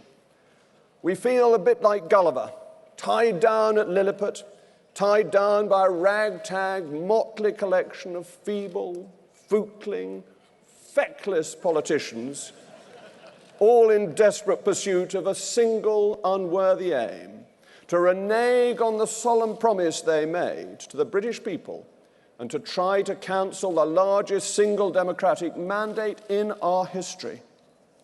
On the left, not you, ladies and gentlemen, on the left, we have Jeremy Corbyn, self-avowed Marxist, arguably the most left-wing leader the Labour Party has ever had, who has achieved the most remarkable feat of being even more unpopular on his side than on ours. Now,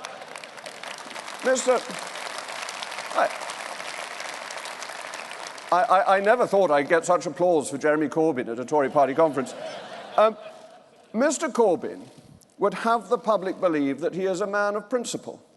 Jeremy Corbyn, a man who spent his career in the division lobbies as a Eurosceptic, with our great heroes Ian Duncan Smith, Bill Cash and John Redwood, voting against the European Union in his campaign for Remain. And now Corbyn's Surrender Act simply offers more confusion and delay at a cost of £250 million every week. This from the gentleman who has spent the last 2 years demanding an immediate general election, only now to run away from an election once it was offered to him as a model of Georgie Porgy, who you will remember, Georgie Porgy, Pudding and Pie, kissed the girls and made them cry. When the boys came out to play, Jeremy Corbyn ran away. He is a man who claims to have spent his entire career fighting racism, only to allow such virulent anti-Jewish racism to proliferate in the Labour Party that under his leadership, it has become the second party in this nation's history after the BNP to be formally investigated for racism. I do not believe that Jeremy Corbyn is a bad man, but he is a weak man, too weak to lead his party, certainly too weak to lead his country.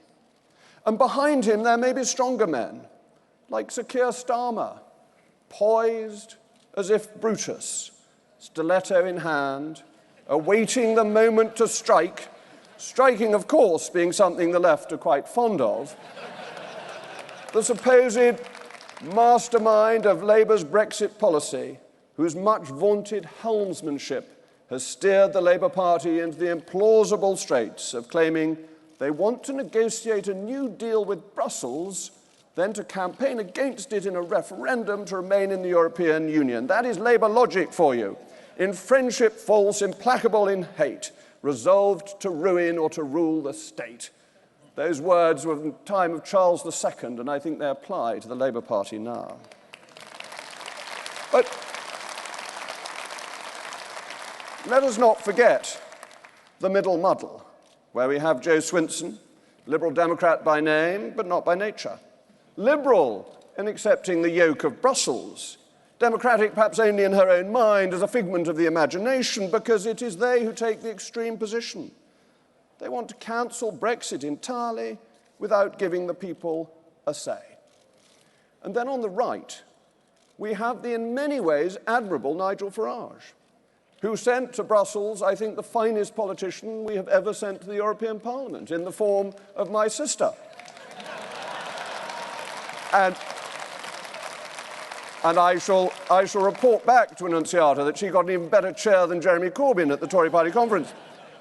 However, we must not delude ourselves into thinking that a vote for the Brexit party does anything other than increase the risk of Brexit being cancelled altogether. And then we have the Speaker. As a parliamentarian, no, listen, because I'm actually going to be nice about him. But wait. As a parliamentarian, I have been and in many ways remain a great admirer of the Speaker. He has helped MPs hold the government to account and to seek redress of grievance. But in my view, he has now flown too close to the sun. And I hope that as he comes to his retirement, he will not allow the good he has done in his earlier years to be forgotten. But his recent mistakes have, to my deepest regret as leader of the House of Commons, damaged the standing of the House in the eyes of the British public to its lowest point in modern history. So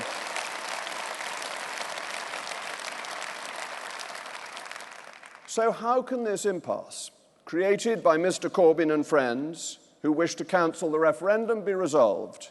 Well, it's simple. And this is a Tory party slogan that goes back to Lord Randolph Churchill. We must trust the people. The people have spoken. Ladies and gentlemen, you have spoken. We are not your leaders from on high, we are your servants. And it is our responsibility to do what you have willed. Parliament has promised to do it. Over 80% of members of Parliament were elected on a promise to respect the result. And the sovereignty of Parliament does not come out of a void, it comes to Parliament from the people. Yet this Parliament is now holding the people in contempt. Ladies and gentlemen, they are holding you in contempt. So we must have a general election. It is time for a new Parliament. A new egg must be laid that is not addled as this one is. We must trust the people as our opponents do not.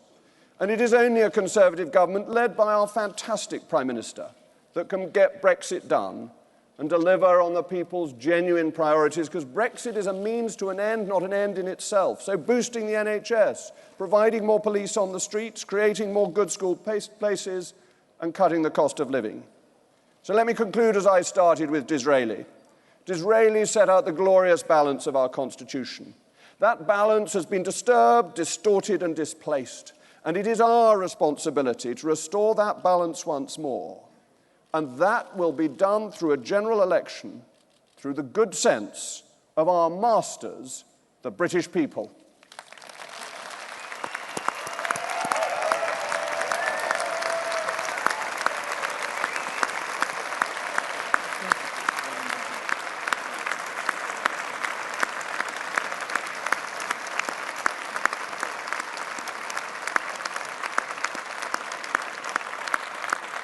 Thank you very much, Jacob. The next most popular question actually really doesn't have your name written on it. I think you would be in the best position to answer this. This question is, I believe Boris and team will get a good deal from the EU, but how will we get a majority in Parliament to vote for it?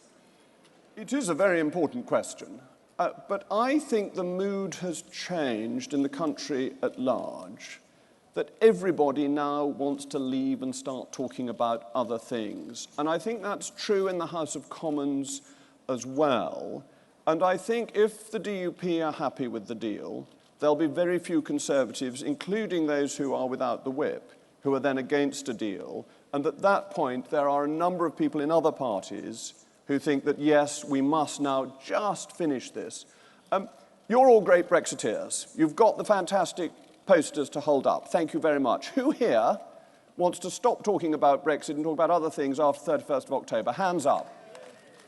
Well, even if I were chairman of the Labour Party conference, that motion was carried.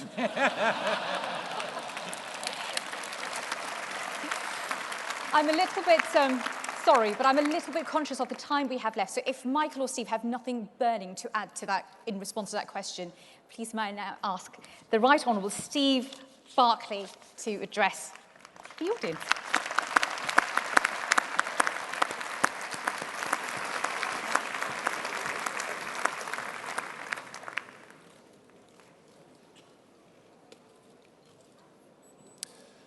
Delaying Brexit has come at a cost. It has cost us trust in our democracy. For those who, in good faith, at the last general election, believed the promises of members of Parliament who said they would honour our vote to leave the EU. And it has a massive financial cost. In extra payments to the EU, it costs an extra £1 billion a month for every month that we delay. And how much has the delay cost in lost opportunities? The very opportunities which we voted for to lower living costs by forging new trade deals around the world. With so much delay, is it any wonder my good friend Jacob has taken to lying down on the government front bench?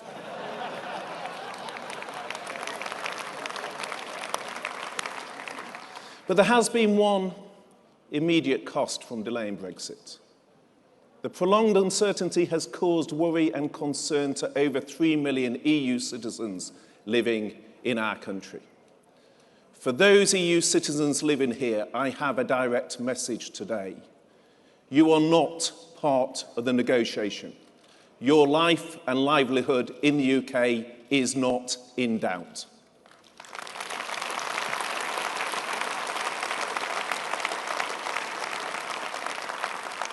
Now, the Prime Minister set this out in the first hour in office on the steps of Downing Street. He made it clear that we want those citizens to stay. We're proud that they have chosen to bring up their families in our communities, to work in our public services and in our businesses, in our NHS, where there are over 700 more EU doctors today than at the time of the referendum. We value the contribution you make to our country and are pleased that you have chosen to make your home here. We have guaranteed your rights to live, work and stay in the UK with full citizens' rights for as long as you choose. Now it is time for the EU to match that guarantee.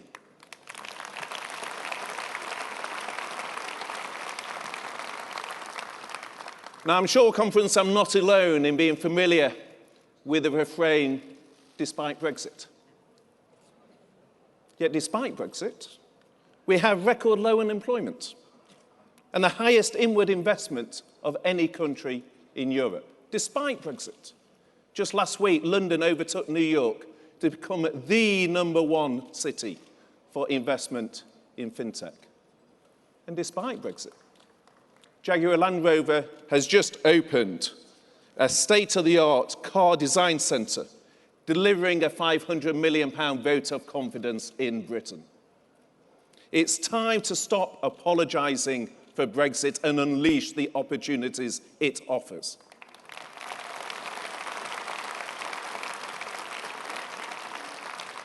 We can source products that we do not produce at a better price. Too often, the EU restricts access to markets that we want to trade with, like the foods we do not grow in the UK, or the products we do not specialise in producing. With new trade deals with other countries, we can help the developing world through trade, rather than handing out aid. To empower countries through free trade is the essence of being conservative, and an important part of why I am a Brexiteer. To use Brexit as a catalyst for change across all parts of the United Kingdom, including areas like my own in the Fens, who see Brexit as an opportunity, not a problem to be solved. Now, Jeremy Corbyn parades his credentials as an animal rights campaigner, but his delay prevents our sovereign choice on the continued live animal exports. He claims to care about the planet, yet his delay to Brexit means we can't choose to remove VAT on environmental products like solar panels. His delay prevents us from implementing a new agriculture bill designed for our British farmers, not those of the French. And delay also means less time to focus on our priorities. It's the Conservatives who want to get Brexit done so that we can focus on what people really want to see. The biggest increase in spending on the NHS, tackling crime through the extra 20,000 police officers, and levelling up opportunity, including on school funding. And delay puts our United Kingdom at risk, encouraging the Scottish nationalists that if one referendum can be ignored, then so too can the 2014 referendum on the integrity of the UK itself. We will defend the Union because we are the Conservative and Unionist Party.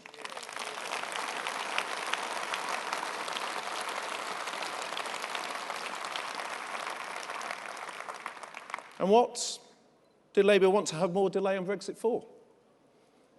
They cannot even count the vote at their conference on what they want to do. And Diane Abbott wasn't even doing the counting. Remain Sit on the fence? Keep it a secret until after the election?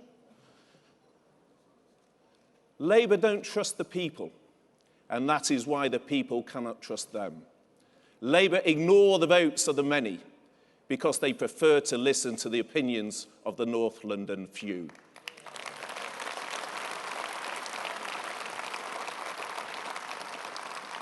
Now, their position is to negotiate Brexit and then to scrap it. Now, that would demolish the UK's negotiating position. And what would they do once they had negotiated this fantasy Brexit deal? Well, the Shadow Foreign Secretary told us. She made it clear. They would bring it back and have an unwanted, divisive second referendum where they would vote and campaign to remain against their own deal. Labour's Brexit policy can be summed up in 3 words: dither and delay.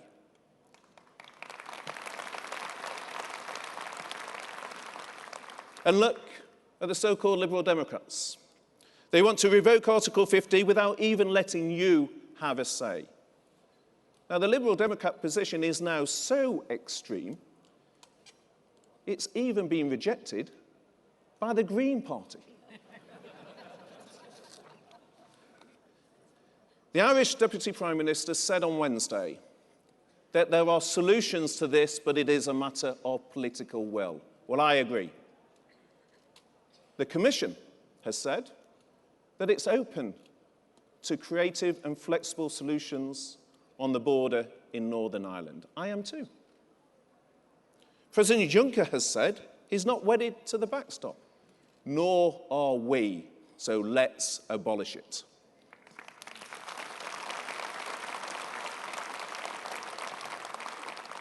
The Prime Minister and I are focused on negotiating a deal, but if we can't get a deal, we'll leave on the 31st of October anyway.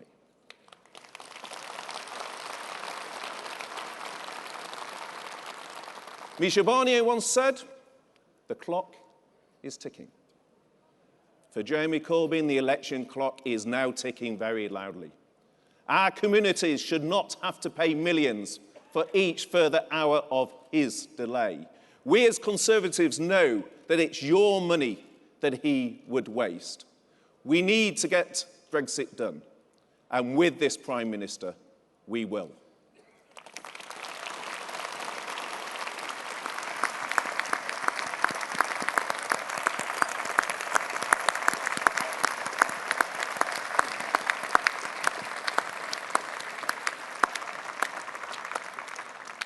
Thank you so much, Steve. We are dangerously running out of time, so I don't think we will have very much time for too many other questions. But I just thought I will leave with something that sounds a little bit like a mischievous question. And do please keep your answers short. And the question is, do you think other countries will leave the EU after Britain does? Michael, you haven't been saying anything for a long time. I don't think so. The American baseball coach, Yogi Berra, said never make predictions, especially about the future. I think that there are particular reasons why Britain was right to leave the European Union at this time, and I respect the right of other nations to forge their own future. So my own hunch is that Britain will leave, other countries will stay, but 10, 15, 20 years on, I think we may see a very different European Union from the one we have now. Jacob? Well, they would if they got any sense, wouldn't they? I mean,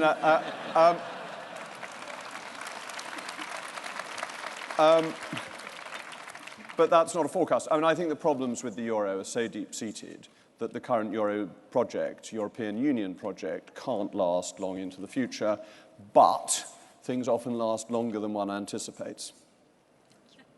Steve? I think it goes back to, if you look at things like a speech by de Gaulle in '67, how the UK went in. I think it's always been the case that our relationship has been different. I think that is what's reflected there. And I think the euro will require Europe to integrate more rather than less. And I think that's the direction of travel that many of us as supporters of Leave saw. And that was a big part in why we wanted to assert our democracy, because we recognise that Europe may well need to integrate further. We respect their wish to do so. We just don't want to be part of that.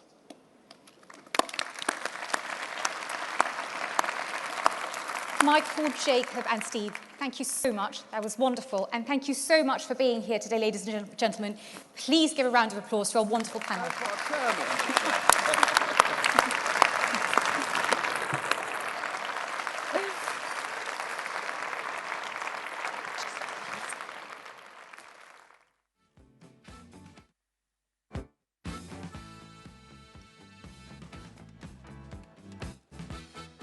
Ladies and gentlemen, the Meet the Chairman session will start in here at 4:30.